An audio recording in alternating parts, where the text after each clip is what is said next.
All right, so the 2021 season, NFL season, is coming to a close, and it's been quite a disappointment for the Cleveland Browns. Everyone came in with super high expectations because they're finally gonna have a defense. It looks like they're finally gonna have some stability at quarterback and head coach, and we have a defense. The offense sucked this entire year, except for the running backs and the offensive line. But there were improvements in other areas. Finally, got rid of Andrew Sendejo, replaced him with John Johnson, so that was good. But unfortunately, this was not enough to lead the Browns to a winning record in 2021. Yep.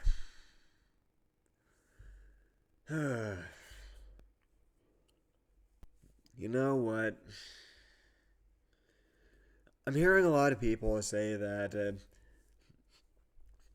all these offensive miscues that happened throughout the entire season, or at least all the miscues in the passing game, were because of Baker Mayfield and Baker Mayfield alone. What or did Baker have a good year? Absolutely not.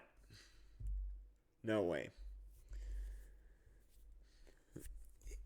Ugh. This was the most turnovers I've seen him throw in the NFL. I can think. Maybe he had more in 2019. Maybe he didn't. But the turnovers are an absolute atrocity. The amount of sacks he's been taking is also an absolute atrocity.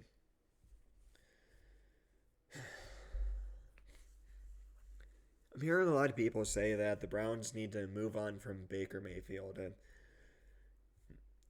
Um, I don't agree with that. I mean, Baker Mayfield, like I said, he had a terrible year this year. But he wasn't the only reason this offense sucked. He was one of the driving reasons, absolutely. But he wasn't the only driving reason. And no, this is not me excusing Baker. If you were listening, you would have just heard me criticize him. Now I'm not going to criticize him to the point where I'm sending death threats. I mean that's ridiculous. But Baker needs to be better in 2022. We need someone to come in and pressure Mayfield to be better. Now, Mayfield absolutely needs to rest up this offseason. It's good that he's resting against the Bengals in this meaningless game. But to be fair, he should have been resting for a couple weeks at this point. He should have sat against the Lions for sure. Maybe he should, and probably came back for the Ravens, and then since he clearly didn't improve any bit, he probably should have been benched for the rest of the year. Now, do I want to move on from Baker, or do I think the Browns should move on from Baker? No, because we seem to forget that although Mayfield has had a terrible year, he did have some. He did have pretty good years in 2018 and 2020. Why would we not want to see if he could recapture that magic? I hear a lot of people say that they want to end this carousel of quarterbacks for the Browns, but then they'll also be quick to advocate to keep the carousel going until we find the right guy. Well, while we do need the right guy, how do we know we haven't had it in Mayfield? Again, like, I'm not. I mean, again, yeah, he had a terrible year this year and 2019, but he had a pretty good year in 2018 and 2020. Now, I don't think he's elite. He's got a lot. He's got too many issues to work out before he can be considered elite. That's for sure. And he's also definitely not a $40 million guy. But I do think the Browns should. I do think the Browns should wait out his fifth year or see how he performs in his fifth year, and then go from there. If he has another terrible year in year five, okay, fine, get rid of him. But if he has another 2018 or 2020 year in his fifth year, we'd look like idiots for wanting him cut from the team. Simply put.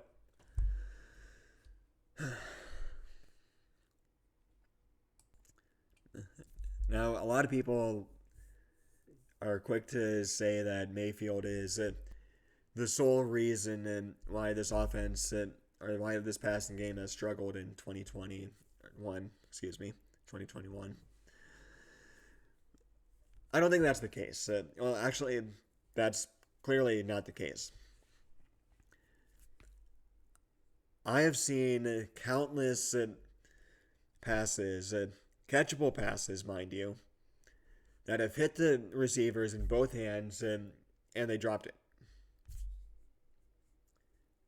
Now, a lot of people say, or some people say that it's because Mayfield's spin rate is a lot faster than most quarterbacks, so it's harder for receivers to catch the ball. I don't know how much I believe that, but I do know this. If you can get two hands on the ball, you need to do your job to secure that thing. If you are given a catchable throw, even if you have to make some simple adjustment, you need to catch that ball.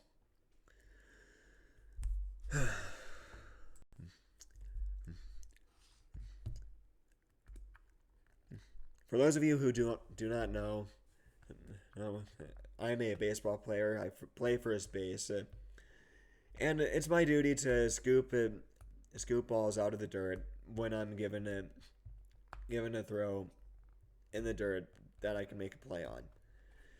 If I do not make a play on that ball after making a simple adjustment, and if I don't do that consistently, I'm not doing my job as a first baseman. And you can absolutely say the same thing for the Browns receivers. They have not been doing their jobs.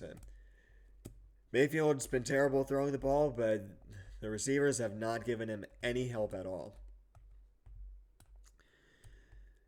I think the game against Green Bay on Christmas perfectly sums up the way this Browns offense has gone this entire year.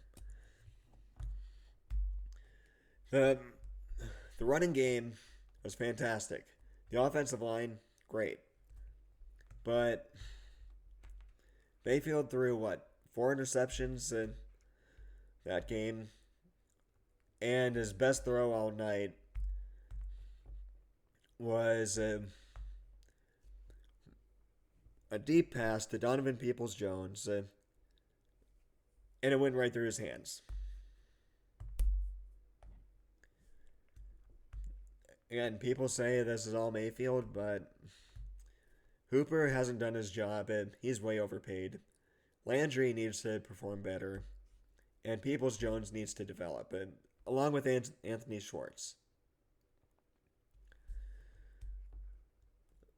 The offense or the passing game for the Browns has been terrible on all fronts. It does not start and end with Baker Mayfield. Now, another main area for concern throughout the 2021 season for the Browns was head coaching. Was the head coaching spot. Stefanski was horrible with his play calling this year. The other teams were completely prepared for him, and most of the time, they seem Stefanski just seemed uninspired, and like the Browns would get behind early, and he would panic and say hey Mayfield, we have to go to the hurry up offense and throw a bunch of passes and like Nick Chubb is quite possibly the best running back in the NFL. And he was underused. He was simply underused. How much time did he sit on the bench against Pittsburgh? Way too much time. Way too much. How many times was he not given the ball and midway through the first quarter when the Browns were down 7 points? He did not see the ball nearly enough at that point, or when that happened, when the Browns were down 7 points or less in the first quarter. I'm hearing a lot of people say Stefanski needs to be fired. And so I'd like to revisit a topic that I brought up on this channel earlier this year when the Browns lost to the Baltimore Ravens on Sunday Night Football. Stefanski still does not need to be fired at this point.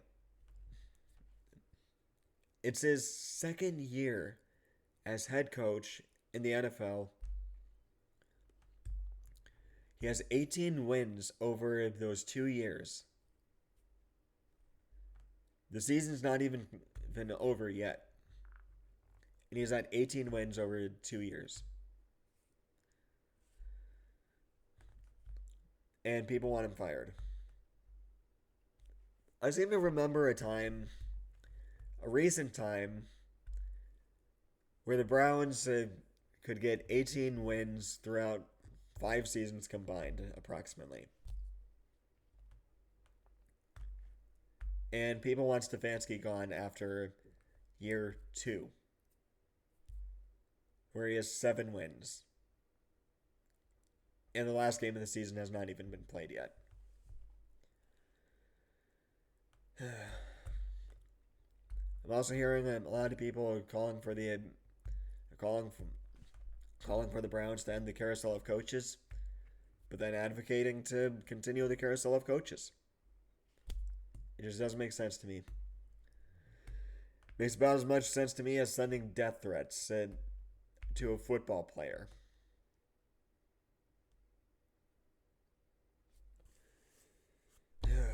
I don't understand people sometimes. Alright, that's going to do it for today's video. If you liked it, leave a like, leave a comment, subscribe, share this video with the world. I'll catch you all next time. Bye.